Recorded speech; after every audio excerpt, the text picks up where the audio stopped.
Good morning, natural gas. It's Tuesday, June the 30th, 2026. I'm Tim Beggins, president of Elk Trading Company.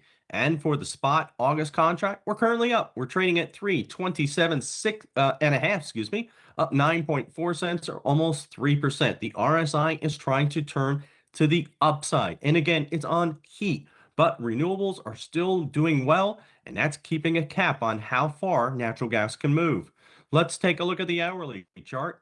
And as you can see here on the pivot system, we're through the first resistance here, which came in today at 327 and a half. The RSI is in overbought condition right now and may start to turn a little lower. We're still above the daily pivot, which came in at 321.90. Let's take a look at the front to back spreads here. This is Jan versus the October. And as you can see right now, the RSI is trying to turn to the upside. Although because the front is doing much better, we're actually down on this particular spread, trading 118 right now. And let's take a look at the winter strip. This is the Novi through March strip here. And as you can see, we're up here. We got some bargain hunting here. We're up 4.7 cents here to 379. The RSI is trying to turn to the upside as well.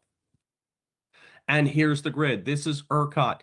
Today, we are going to have renewables over 55,000 megawatts of capacity here. And our forecast today is just about 82,000 megawatts in the system right now. That means natural gas is only pulling about 23% of the fuel mix here because wind and solar are doing over 21,000 megawatts apiece. Let's take a look at the grid. This is the national grid, and here is what's going on. ERCOT is doing fairly well here. It is only going to peak here above $40, perhaps $44. But as you can see, SPP expected to be about 125 on the peak. PJM almost 240 here. MISO over $290. And here's NYISO, New York, up about 125. Why? Extreme heat risk is coming in, and this is going to send power prices soaring right ahead of the July 4th weekend. And let's take a look at that weather. And as you can see, this is the heat index map here. And this is triple digits through Texas all the way over to Florida and back up the East Coast as we get closer and closer to the July 4th holiday weekend. And let's see, as we push out through here, this is July the 5th, 6th, and as you can push here all the way out until about the 10th, about the 10th here, 11th, 12th, and that's going to do it here for the forecast, but that heat is going to stay right in the center of the country. And let's look at the heat risk here. Right now, we're looking at 18 million people with extreme heat risk here. Let's blow this up a little bit. And as you can see right now, that's mainly St. Louis all the way back up to Chicago and parts into Tennessee and Kentucky. This expands by Thursday. There's Wednesday, there's Thursday. This pushes across the Great Lakes here into the Ohio, into western Pennsylvania, Tennessee, upper state New York. Into Friday, we're looking at almost 80 million people under extreme heat risk. And this continues into Saturday, which is pulling into Washington, up into New York City, 53 million. Sunday, it starts to dissipate a little bit down to 16 million for extreme heat risk. But as you can see, much of the country from Texas all the way back up into Boston is under some major heat risk going into the July 4th holiday weekend. This continues just afterward into the Carolinas. And let's take a look at Europe here. And this is right now, some more heat is coming back into France. This is extreme heat, and they've really had a real big time with this extreme heat. Lots of mortalities, and the French nuclear fleet has had to have some deratings. Why? Because most French reactors are on rivers, not on the ocean here. So that means when the water temperatures get too high, those nuclear reactors have to get derated or actually shut down. So there's that extreme heat coming back in here around July the 11th. They get some more at July the 6th and 7th, but then really that extreme heat comes back in on the 11th.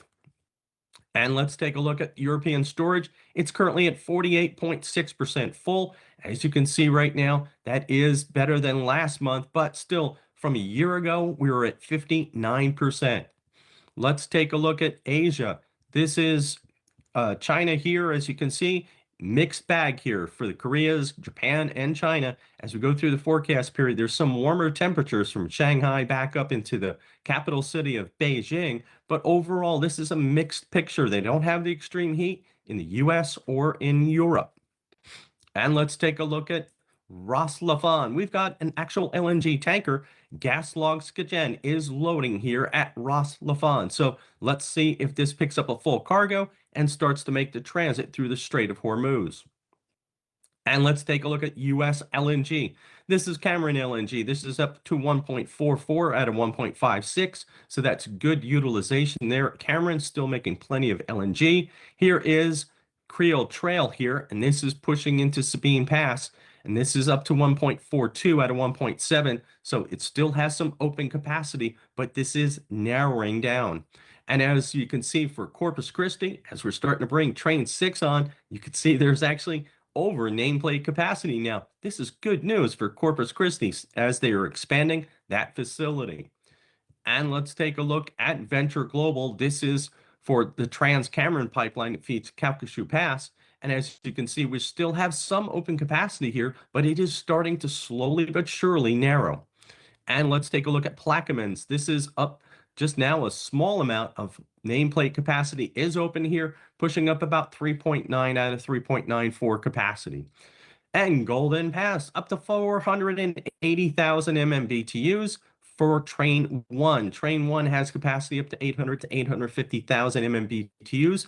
So we're running over half, 50% utilization at this stage. That's good news. And here's the U.S. nuclear fleet. Currently, we are at 1.3 gigawatts that are offline here for maintenance or refueling, and that's pretty good news. The only one that's fully down, Palisades. So it was supposed to come online sometime in 2026, but it keeps getting pushed back for regulatory reasons.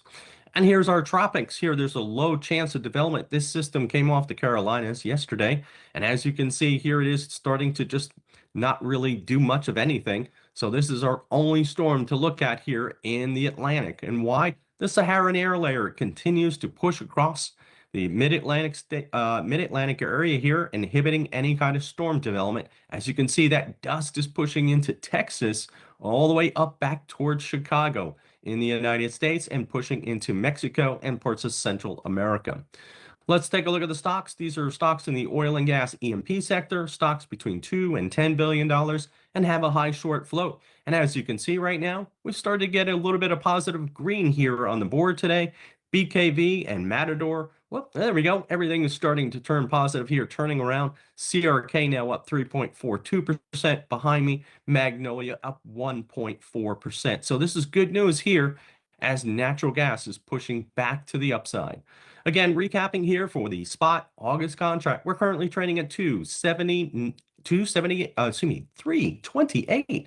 I can't talk today. Up almost 10 cents here, over 3%. The RSI is turning to the upside.